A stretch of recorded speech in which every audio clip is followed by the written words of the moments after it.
What's up guys, it's Meg and it's that time of the week again where we get to talk about the best show on television, AMC's The Walking Dead. Today we're talking about season 4 episode 12, I think that's right, 12, called Still. It was only Daryl and Beth. I can't talk because it's really late right now, but and I'm really tired. But this episode was so good, you guys. What did you think of it?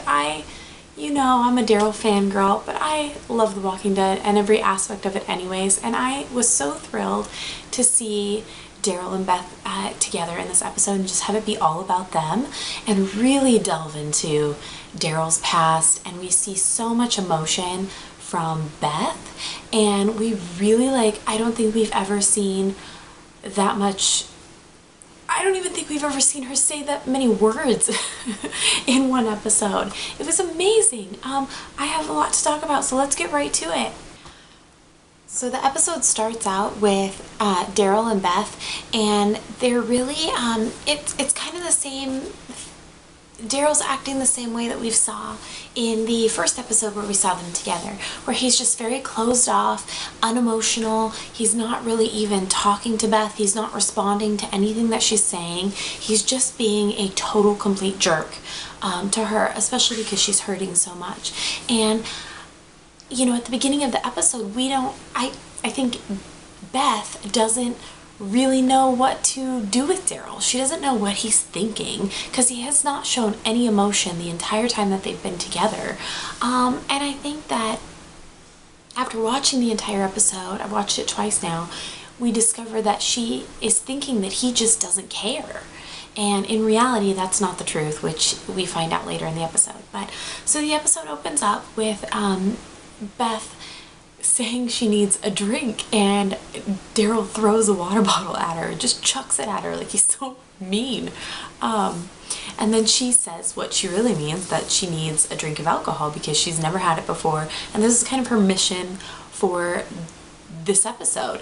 And so he doesn't say anything to her. She goes off on her own, and eventually he follows. They end up at a golf course clubhouse, and kind of a lot happens there, you know, but Beth breaks down right before she has a drink of peach schnapps, and Daryl kind of sees her crying, and he kind of breaks just a little bit and says, okay, well, that can't be your first drink. You know, he throws the bottle down. He's like, that can't be your first drink ever. So he takes her to this cabin in the woods where he finds moonshine, and they start drinking, and they play the Never Have I Ever game. And which I loved every minute of that. I'm sorry, I know a lot of you aren't Daryl fan people, but I loved every minute of that. But we found out there was so much emotion there, but we found out a lot of Daryl's back history, and it escalates pretty quickly, the game. Daryl's been drinking. He is kind of an angry, drunk person, but he's also holding in a lot of emotion. So when Beth makes him angry, he really lets it all out. You know, he says a lot of things, like he never had frozen yogurt as a kid, he never went on vacation, all of these things where you know that he just had like a really rough childhood. And he says that this cabin reminds him of, you know, his dad's place where he grew up, and he's just saying these horrible things, and you know that he just had such a horrible, rough childhood, and to make him the way that he is now. And he gets a little bit violent, not really, but he pretty much drags Beth outside and declares that she's going to use his crossbow. And you know, it just, everything escalates so quickly with him, and you can feel him start to break. They're yelling at each other, and she says, which this is what we find out that she's been holding in, is that she feels as if he thinks that she's just like a burden, that she's not Maggie, she's not Michonne, she's not Sasha, she's not strong like they are, she can't really protect herself, she doesn't really know how, you know, to do all of those things. And she feels like Daryl just thinks she's stupid, you know, a brat, can't do anything, you know, that he's having to take care of her. And she says that, you know, she survived, so there must be a reason that she survived, you know, she can still take care of herself. So we know that that's been on her mind. And also Daryl, you know, they're yelling at each other, and he breaks down and he starts crying. And we find out that the reason he's been so standoffish, the reason he's been so unemotional is because he is holding on to so much guilt from Herschel's death and the prison, and they don't know if they'll ever see anyone else again from there, and he feels like he could have done more. You know, maybe if he had done this wouldn't have happened. Or maybe if he had stayed out with Michonne and helped look for the governor more, this would have never happened. And it's such a heartbreaking scene because we never see this kind of emotion from Daryl. And to see him cry and break down about how awful he feels and how responsible he feels for the deaths of his friends, it's just, it was awesome. I don't know what you guys thought about that scene between him and Beth, but I saw so much character development there. We also found out what he did before the apocalypse started, and it was nothing. He was just, you know, redneck, trashy guy, I guess.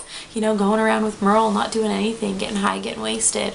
It was just very, very interesting. What did you guys think of the interactions between these two in the cabin?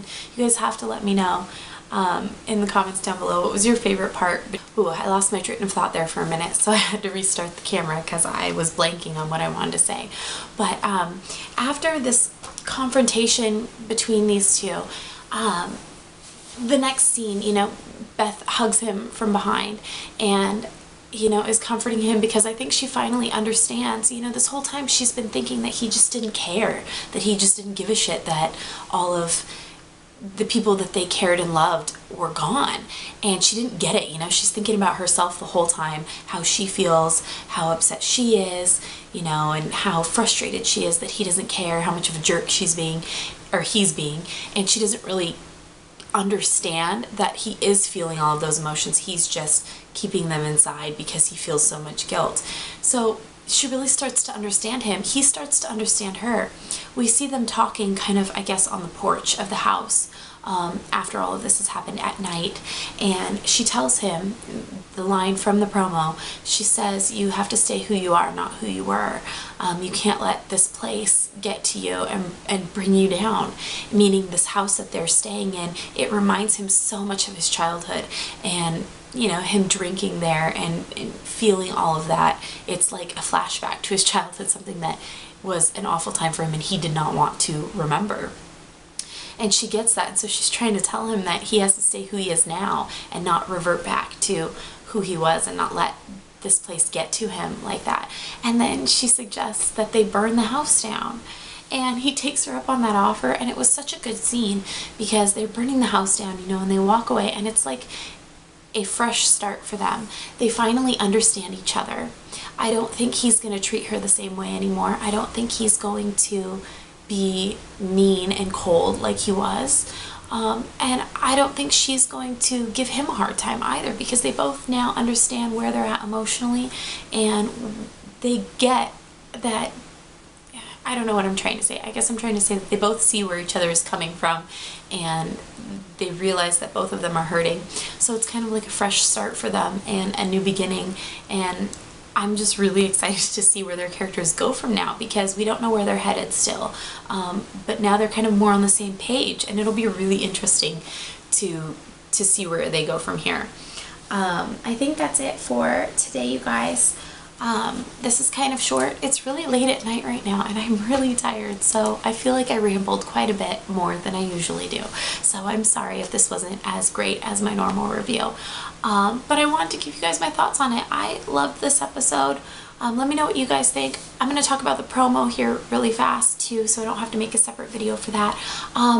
I saw one promo. I haven't seen the other two yet, sorry, but I saw the promo on The Talking Dead where Maggie and Bob and Sasha were standing in the middle of this fog, this intense, thick fog, and they're all back to back, and you can hear the walkers, but you can't see them.